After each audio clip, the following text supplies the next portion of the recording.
Oh yeah, sexy biscuits. Nice. Long Boys Blues, 1975. A YouTuber's on the rise. Reviewing games late at night and sometimes friends. But Long Boys Blues, 1975.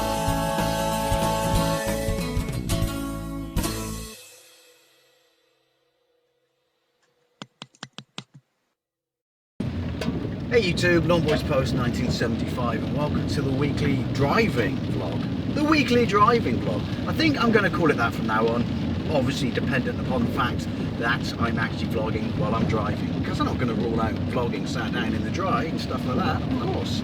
On the subject of dry, it's raining. I love the rain. This is perfect sleeping weather because I'm on my way home from work.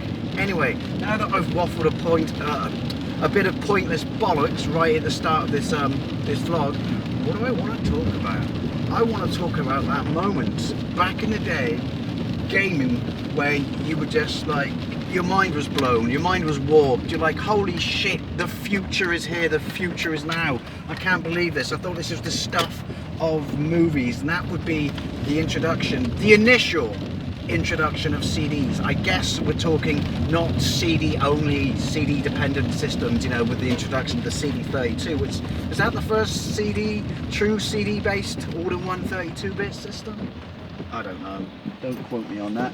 And I certainly don't mean the Saturn and the PlayStation, but there's a reason I want to talk about this. I was talking to someone at work, and his first, and he felt so old, his first system, you know, as a child, was the PlayStation 2. So, I mean, I know technically the PlayStation 2 plays CDs as well, game-wise, you know, for smaller games and storage and stuff like that, but obviously it was DVD for him. And then you look at the current generation, and, you know, because he's got that, and it's, you know, it's Blu-ray. Hell, it was Blu-ray on the previous generation on PlayStation, and even then, you know, it was regular DVD on the 360, unless you count the balls up that was HD DVD, but then that didn't actually have any games on it, did it?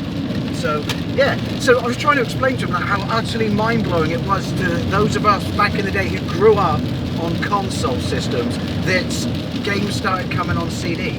A couple of factors are dependent. If you were, you know, absolutely loaded, because these initial CD-based systems, or add-on systems I would say, were very, very expensive. I'm sorry if it's a bit noisy out because of the rain and the wipers and stuff, but you got to remember, right, we grew up, my generation started playing games on tape. On tape. We used to sit there and load them in, mind-blowing, you know, and sometimes wait anywhere up to 15 minutes, but that, you couldn't conceive any other way. That's what you thought, you know, games came on. It was a natural, it was a given, because I never had an Atari 2600, didn't have a Commodore which had the cartridge slot round the back, but yeah, so to me, it was games come on tape, that's what it is. And then, you know, eventually the ZX Spectrum Plus 3, we had one of those, games came on disc, but I think the family, one of those we had after I already had my Master System. But yeah, so, you know, we were used to a medium, or mediums, because even discs, they were slow. And then the next step for this was cartridge. So obviously it started off on, you know, my Sega Master System, and then my Mega Drive, and this is the stage I want to talk about. And this was the format. You know, games came at this point, which I even then thought was like mind-blowingly advanced, on circuitry in a plastic shell. You know, that became the accepted format, well, for years, not just for me, but for everyone, for absolutely years. But now, just rolling back a little bit, obviously the PC Engine CD-ROM, was the PC Engine CD-ROM the first add-on CD-ROM for any system? I don't know. I want to say it is. What was that, 87, 88? I do remember, and this is what I mean about it being the stuff of sci-fi, and, you know, and the future. I do remember opening Mean Machines' official guide, or complete guide to consoles, the yellow one, where I just used to stare across, you know, the first chunk of the magazine was, you know, specs and, you know, sound specs, and excuse me while I concentrate, because I don't want to get hit by this water rush. There we go. that's safe, isn't it, going at that speed, Mr. Lorry with a trailer? Yeah, you know, the specs of this are like how many sound channels, you know, how much memory, stuff like this, how many colours. But I do remember they showed you a PC engine and then they showed the CD drive, and I was absolutely blown away, which is, wait, what? No, CDs are for music. CDs are for music. And I thought, is it just going to give it a soundtrack? No, wait, there's game data on there? Wait, how much information? You got to remember, I'm like 12 at this point. How much information does a CD hold? And that was like, my brain was absolutely fried. And then obviously you could only import this, so it was expensive already, and then even more expensive because I can't even recall what the Japanese import price of a PC Engine CD system was back then, because obviously it came in that case, didn't it, that you used to put the whole thing together. But it was a bloody lot of money, so it wasn't even worth me thinking about it, because, and this is part that's going to tie into this vlog, because it was just stupid money. But that was the point where my brain just went, CDs. I mean, we'd seen it in sci-fi movies and stuff, and people kept information and that like that, and video CDs and stuff, before they actually came out. Although, was Laserdisc around in the 70s? I think it was, but yeah, this was the point where my mind was blown. It was just like, wow, this, he'll never catch on. It can't catch on. It's witchcraft. It's sci-fi witchcraft. And then obviously years later, it became, you know, sort of, it started creeping in on PCs, because obviously PCs started off with disk swap and stuff like that. But then, you know, the first CD-ROM drives kicked in on PCs, and I was like absolutely mind blown. But it was like 1,000, 1,500 quid, even £2,000 for these machines now, by today's standards, that are beyond archaic, absolutely beyond archaic. But again, it was this format. Everything came on CDs and crude motion, crude FMV video, stuff like that, which looks shit back then, to be perfectly honest, because of the colour palette of the machines. But that was just like, I'm playing a movie. I can have movies in my games. And then obviously the one that sold it, and it was one of the first CD-ROM games, wasn't it? The one that sold it to a whole generation, started on the PC, was Rebel Assault, which is an awful game. I mean, I have nostalgia for it, but it's an awful game. It looks like ass, it plays like ass, and the movie parts themselves, again, because of the colour, the pixelation, you know, and the resolution, and how much they could show, they look terrible. But the point being, it was the first sort of new Star Wars, ooh, easy there, oil on the road. First some new Star Wars footage we were getting in years, again, which made it really, really exciting. But you know, being absolutely blown away by it and excited by it, again, the price factor kicked in, and it was something I could only dream about. I could never own a PC. This is like very early 90s, isn't it? Well, 91, 92, maybe 93, I don't know. I can base this on the time of Rebel Assault.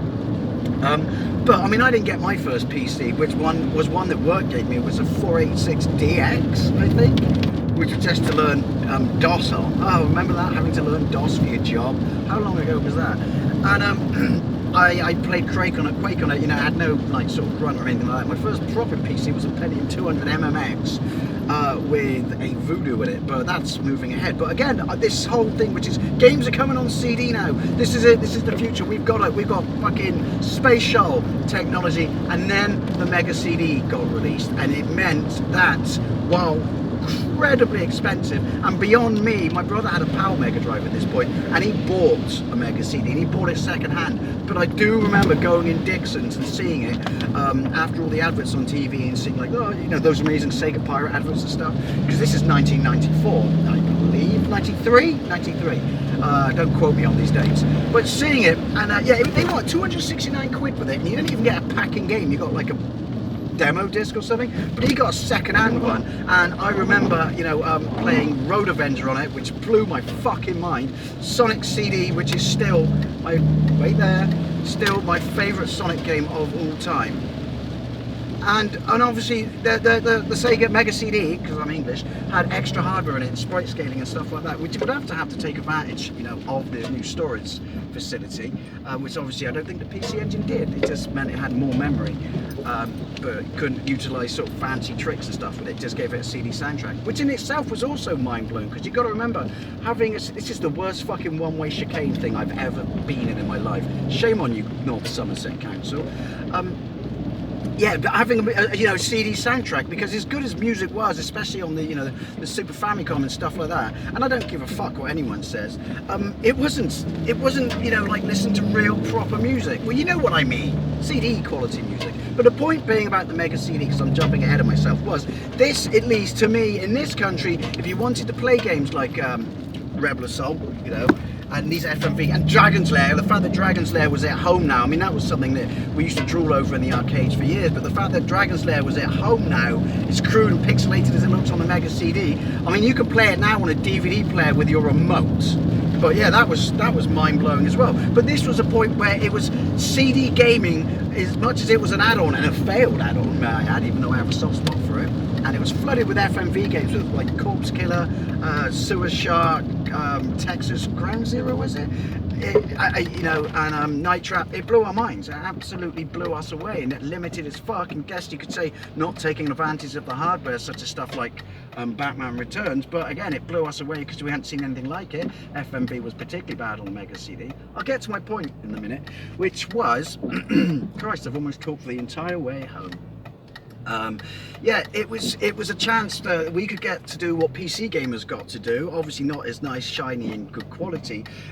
I guess entry level, maybe too strong a descriptive term because it was £269. But CD gaming became technically affordable to the masses, but you had to do it through your console. I mean, obviously you had to drop £269 on the Mega CD, and then you already either had to have a Mega Drive or buy a Mega Drive. Dude, pick a lane and get in it. Why are you in the middle of the road? Yeah, but the point being that it meant that the future was finally here and now, and it may have failed as a system, and I don't know how wildly successful the PC Engine CD-ROM was. I know obviously because the TurboGrafx tanked in the States, and therefore the TurboGrafx CD would have obviously not done particularly well, especially there, for how bloody expensive it was. Don't pull out, I hate this junction. It's one of the reasons I got that webcam. But yeah, I mean, like I said, the Mega CD may have failed, but this was it. CD gaming was technically within the realm of affordability. I guess you could argue, as failed as the Mega CD was, and maybe a lot of this more so was on the hands of the PC, but this was the reason that I guess the Saturn, certainly the CD32, and the PlayStation, you know, they saw the potential. Stay there. That's a junction I also hate. Yeah, it saw the potential that this was obviously the future because of the size of storage, and then pack your box, you know, the thing that reads it with all kinds of weird tech, and then you really true can expand it.